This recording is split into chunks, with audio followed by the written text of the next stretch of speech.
Great to have you with us here on Newzroom Afrika. The big news of the day: South Africa has failed in its bid to have the Gupta brothers extradited from the United Arab Emirates. The news was delivered by Justice Minister Ronald Lamola during an early morning briefing today. The announcement comes in the wake of media reports that Atul and Rajesh Gupta are likely no longer in the UAE, but have already fled to another country. We're now joined by Neeshan Balton, who's the Executive Director of the Ahmed Kathrada Foundation. Neeshan, thank you for making time for us.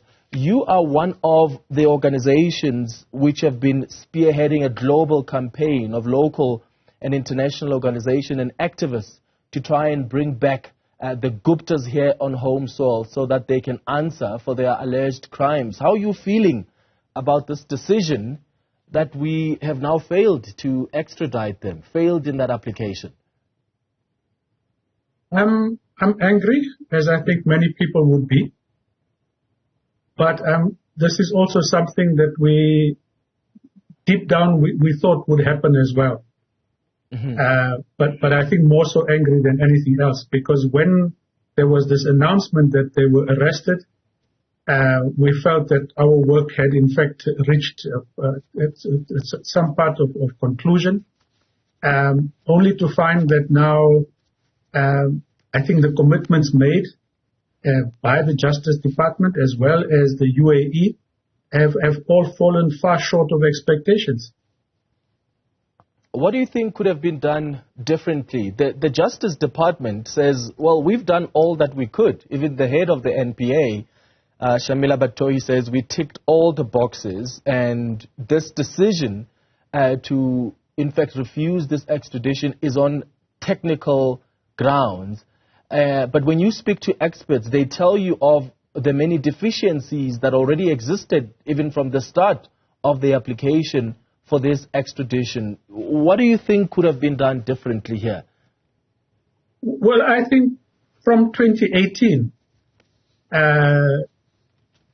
when the Guptas fled South Africa, that should have been prevented at that particular point in time. And that it took 3 years to negotiate an extradition treaty, because we didn't have one with the UAE up until then.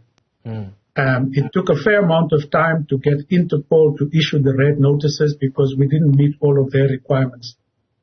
But we, in our engagements with the UAE embassy here, they pointed a huge amount of blame on South Africa for being sloppy in its paperwork. And then there seem to have been issues with translations and so forth. So we actually don't know where the fault lies. But I think there seems to be a significant amount of foot dragging on the part of the UAE and belated action by the South African government to treat this as a matter of urgency and priority. What did your campaign entail? Because you and other organizations were trying to make a contribution in trying to bring the Gupta brothers back here. Well, at that point in time, there was uncertainty as to where they were located. When we kicked off the campaign, it was about calling on people across the world to find them and then to report them to Interpol, even if at that time the red notices wasn't yet finalized.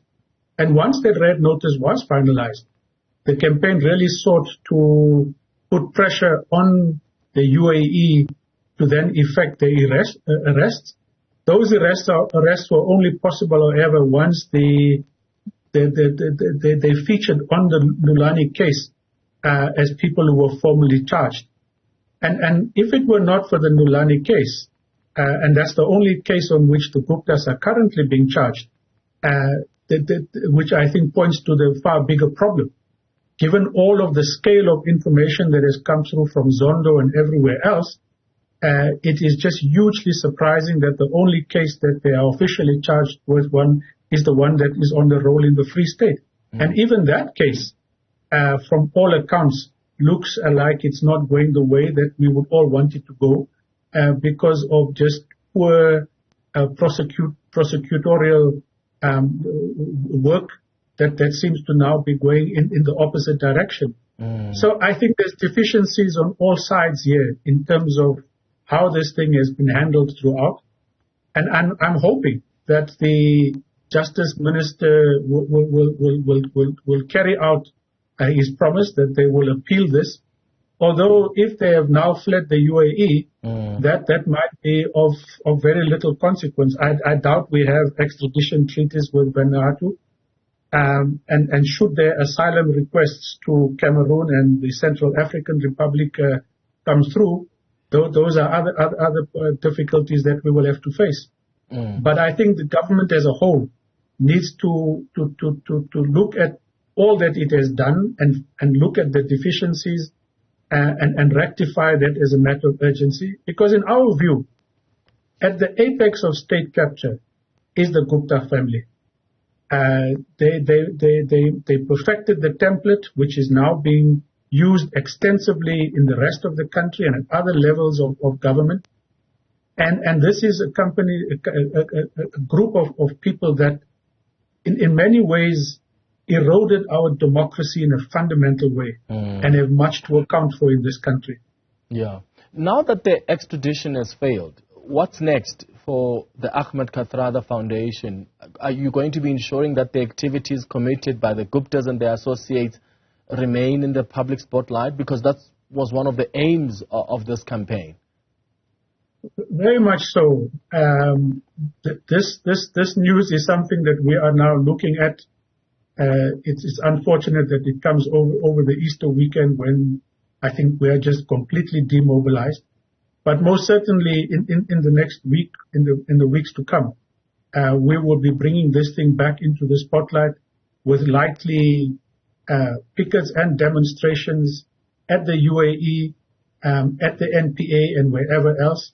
And then with all of the partners in the campaign is to look at what all the other possibilities might well be.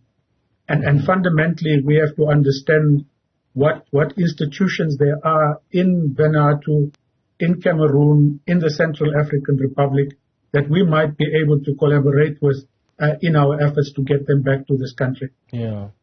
You mentioned that you've had meetings with the UAE embassy in South Africa.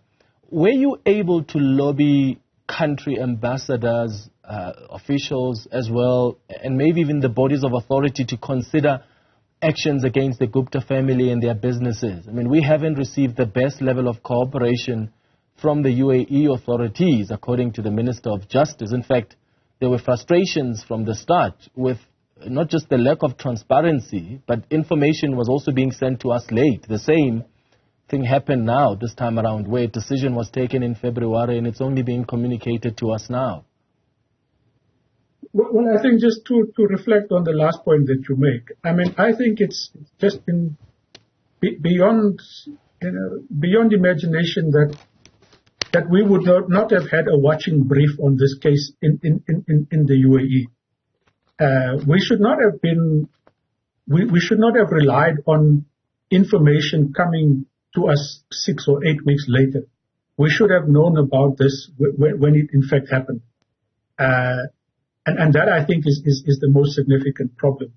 I think the second issue that we do have to spotlight is claims that they were in prison have never been really verified. Yeah. And if they were in prison, I would assume it was at a much higher level than Thabo Bester could even have dreamt of.